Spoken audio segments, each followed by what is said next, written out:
Good morning, good evening, good afternoon. This is Matthew Robert Payne in Sydney, Australia. Hope this greets you well. This is the 12th teaching in the Sermon on the Mount. Our text is Matthew 5 verse 14. You are the light of the world. A city that is set on a hill cannot be hidden. Well, have you ever come over a mountaintop and in the valley is a city? You're coming down a mountain, you can just see the city just spread out in lights at night time. The city in the valley can't really be hidden that well to either. A city on a hill, it basically means that you look up and you can see the lights of the city on top of the hill. Is your church like that? Is your church, everyone in the neighbourhood knows all about it? Is your church a place of refuge in the night, or is it closed? Is your church a place of refuge in the day, or is it closed? Do you have to make an appointment to see your pastor during the week? Can you walk into your church building and meet the pastor in there? Does your church worship every day? Is it open every day? What's your church doing for your community? It's very good to save souls, but Jesus fed the poor. Jesus healed the sick. He didn't convert everyone. Over in India and China, a lot of people get healed and not saved. The healers heal them anyway. In personal deliverance, it's needed that someone needs to be saved so the demons don't re-enter, but someone can be healed supernaturally and not become a Christian. What's your church doing? Is it trying to save people without presenting the needs to the people? I was a member of a church up in Brisbane, and it's a Pentecostal church, and they had a prayer room, and anyone in the community could come into this community prayer centre and get prayers prayed for them. It's amazing. A lot of people came that weren't Christians. New Age people, all sorts of people come for prayer. It was tremendous. It was a prayer and counselling centre. Free counselling and prayer it was. And people, with marriage breakups and financial problems and all sorts of people come in for counselling and prayer. Couldn't you do that? Could your church do that? I go to a Salvation Army church, and we've got a community centre, and our community centre sees 15 people by appointment every day, and they get vouchers for food. Some get 40, some get about $20 or $30 worth of food. Some people get about $60 worth of food. Some people get their bills paid that are overdue. How is your church a city on a hill full of light? Do people hear about your church? Are they flocking to your church? Why not? If not, why not?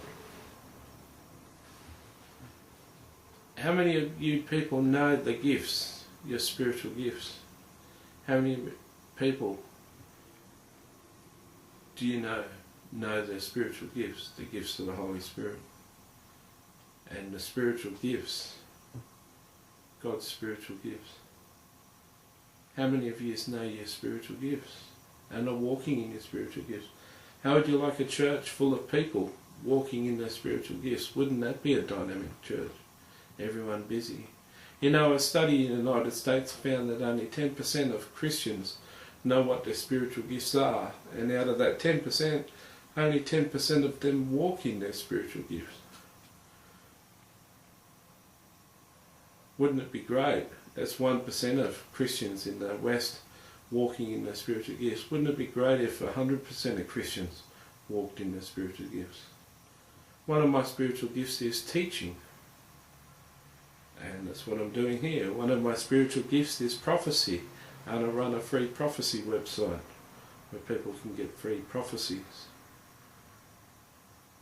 One of my spiritual gifts is encouragement, and I do that every day, with strangers and with people I know. It's very exciting to walk in your spiritual gifts. What if you had the whole church walking in their spiritual gifts?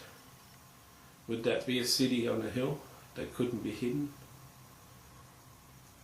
How can your life be a city on a hill that can't be hidden? How can you demonstrate Christ's love to your wider community? How can you demonstrate Christ's love without preaching and opening your mouth and preaching? What practical things can you do in your community? You know, I heard a wonderful one. You can go door to door with a step ladder and hundreds of light globes, and ask people, have they got any lights that need replacing? And just go into a person's house and give them free light globes. And give them a card saying, this is a free gift from such and such church, and your name is such and such. Greet me in the 9 o'clock service if you come any week. And just go from door to door doing that. It's amazing things. You can get a washer and a bucket and go to a car park and a shopping centre and just wash everyone's windows with the squeegee and put under the window, this window was washed by such and such church as a free love gift by John Smith. Contact me at the 9 o'clock service if you ever come at this address on the Sunday. I'm just looking at the time. How can you be a light on a hill? What can your church do differently to be a light on the hill? Can you be a light on the hill? Have you got the gift of prophecy? Do you want the gift of prophecy? Write to our website. Get the gift of prophecy and then come and join our team and prophesy over strangers over the internet. We'll teach you how to do it. How would you like to do that? How can you be a light on the hill?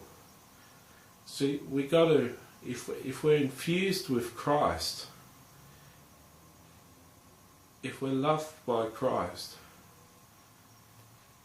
if Christ is the light of the world, our churches should be the light of the world. Why aren't they? What difference can you make in your community? You've got to think about that. Answer those questions. Be different. Learn your spiritual gifts. I'll see you in the next teaching. This was teaching number 12.